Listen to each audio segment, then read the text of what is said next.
নবম জাতীয় পে স্কেলের পূর্ণাঙ্গ কাঠামো অবশেষে প্রকাশ পেল। বেসিক ভাতা, ইনক্রিমেন্ট সবখানে আসছে বড় পরিবর্তন।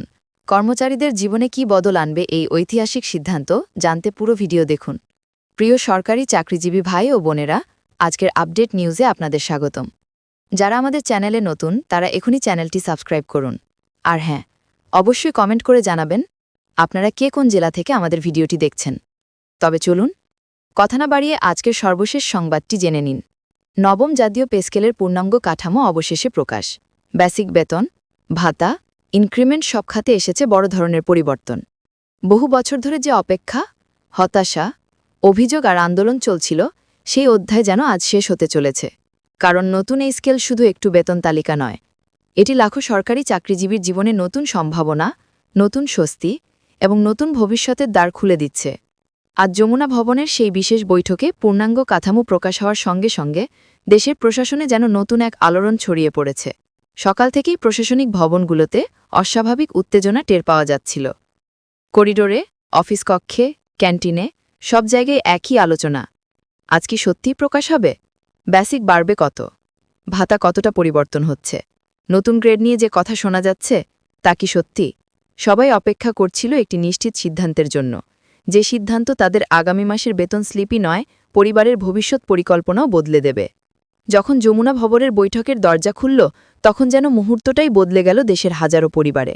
বৈঠকে উপস্থিত কর্মকর্তারা ঘোষণা করলেন নবম পে স্কেলের পূর্ণাঙ্গ কাঠামো।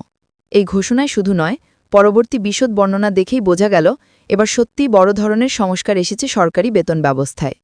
নতুন কাঠামোর প্রথম এবং সবচেয়ে আলোচিত অংশ ছিল বেসিক বেতনের পুনর্গঠন।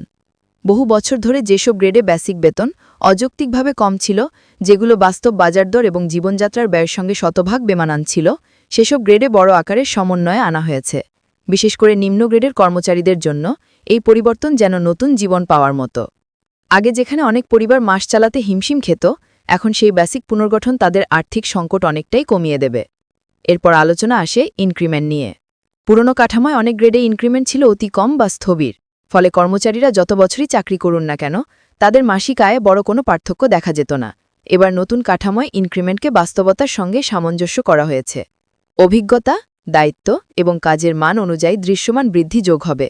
এতে চাকরির স্থবিরতা ভাঙবে এবং কর্মীরা কাজের প্রতি আরও আগ্রহী এবং দায়িত্ববান হবেন। নতুন পে স্কেলের আরেকটি বড় চমক হল ভাতা কাঠামোতে যুগান্তকারী পরিবর্তন।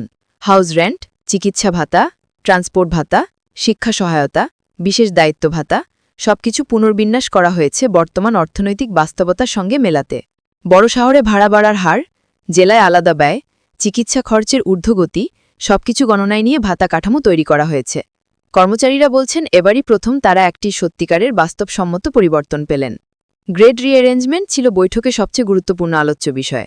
আগে একই ধরনের দায়িত্ব পালন করা দুই কর্মচারী ভিন্ন ভিন্ন গ্রেডে অবস্থান করতেন, যার ফলে অযৌক্তিক বৈষম্য তৈরি হতো।